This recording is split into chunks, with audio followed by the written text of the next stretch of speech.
Jay's up. He says, how are you guys managing freelancers, writers, link builders, etc. when you start to grow your team? Are you just using something like Upwork with Teams or something better? Yeah, I mean, I just, my team is only 2 people now. Well, I've got bloggers, but I don't really manage them much. I've got 2 assistants that work for me on, Monday through Friday though. And I just manage everything through Slack. We've got a CRM that we use. Well, a couple CRMs. I've got High Level for agency stuff, and then I use a different CRM for real estate stuff. And then I've got Slack channels that I manage everybody in. You know what? Adam would be the better one to answer this one. Yeah, I think it's this could be its own like full-on conversation. So I'll try to keep this somewhat short, but I think it depends on what your needs are. Like, don't go looking for a problem to solve before you have one. So if you're feeling the crunch, and it sounds like, Jay, you're maybe looking at, you've got a small team and you're growing, if it's not working, then now's a good time. You got the pain point. So I would start simple though. Like for me right now, I use ClickUp, and I work, between full-time, part-time, and contractors. I have like 7 or 8 people from different groups. So that's one. There's a lot of these services like ClickUp, Monday, trying to think of other ones, but those are 2 good examples you can go and check out. And they usually have some sort of free tier, but they can get complicated, and you can spend a lot of time figuring them out. So Trello is definitely a good place where you could get started with the simple, like, maybe you have one list of ideas or things or templates, and then you have one of in progress and one of finished or needs review, something like that, just to get you in the mindset of delegating more. Because as you build up your team, your time should shift towards more effectively delegating and doing a very good job and spending a lot of time on that up front, so that you don't spend as much time doing or as much time fixing because you gave someone shitty instructions.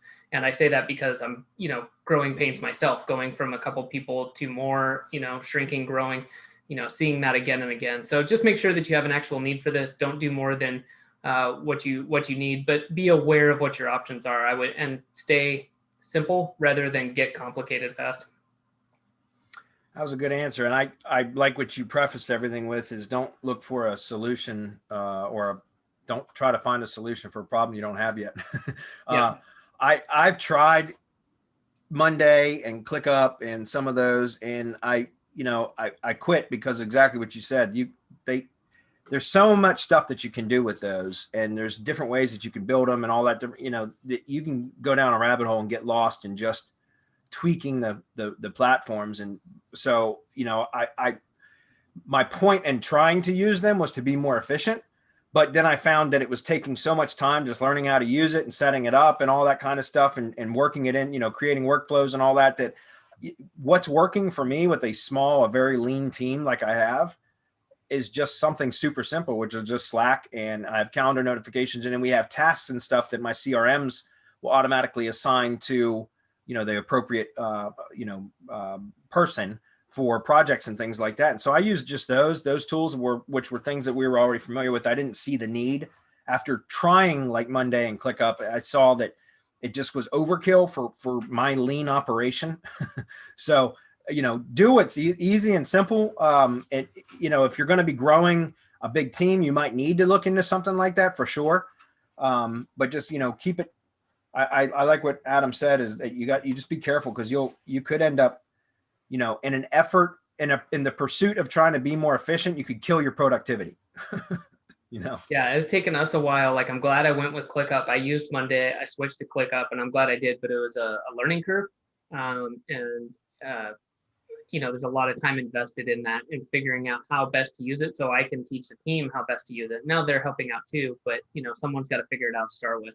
The thing I will say is invest some time and effort in your processes up front. So if you go to theseoshield.com, I believe, Bradley, you built that in Process Street, right? The actual checklist? No, that's in mgyb.co/process.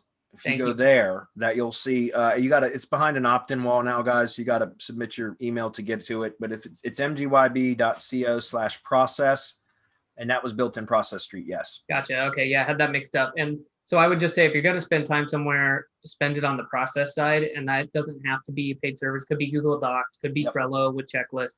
Or, if you like something sleek like Process Street, something that you can easily duplicate and it's made for this, But yeah, put your time and effort into the processes, and then you can build out the rest of that over time. And for years, all I did for process docs was Google Docs and Screencast, which I would upload to YouTube, screencast recorder. And that would, so for years, that's all I did. And to this day, when I'm first developing a process, that's where I do it the same way. I record a screencast video, and then I start typing out the steps in a Google Doc. And then once I get the rough draft of the process done, the process documentation done, then I transfer that now to Process Street.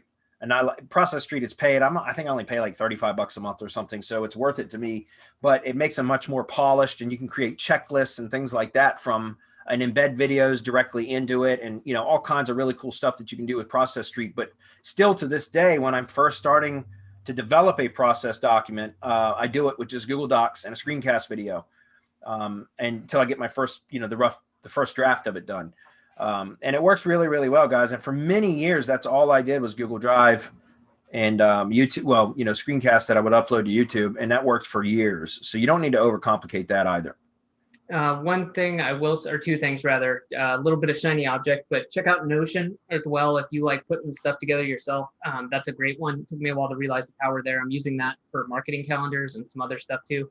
And then last but not least, if you Google 360, the numbers 360 delegation, there's a great article. I forget who it is or who referred me, but it's profitfactory.com/360 delegation.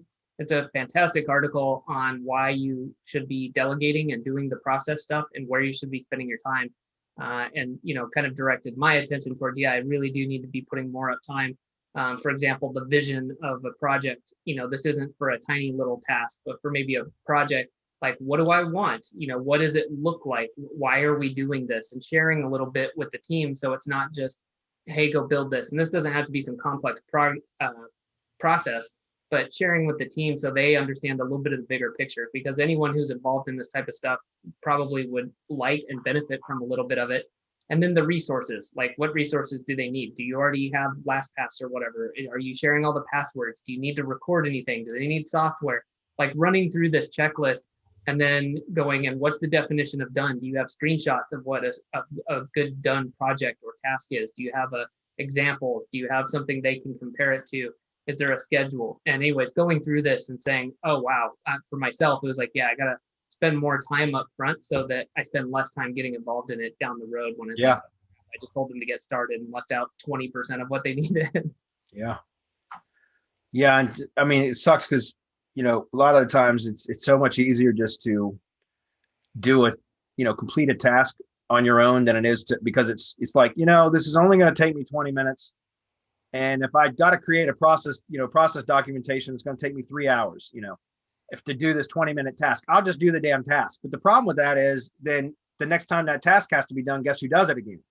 You do. You know what I mean? And so, I struggle with that all the time because, sometimes some of the processes that I want to go develop are super complex. And I know that it's going to take me days, literally days, to develop that process out. And so I'm like, fuck, it'll only take me 2 hours to do this. I'll just do it myself, because I don't have the time to create this process training right now. But then the next time that situation occurs again, it's me that has to do it again. And so, and I've got to invest the time again. And so it's like, you have to constantly weigh it. Like, should you just go ahead and execute the task and move on to the next thing? Or should you invest the time to develop the process so that, number one, if it's you that has to do it again, it's done consistent, right? The quality is consistent because you've got a checklist now that you can run down to make sure that you don't miss anything or whatever. But second, and more importantly, you could hand that off to somebody else to where you never have to do it again.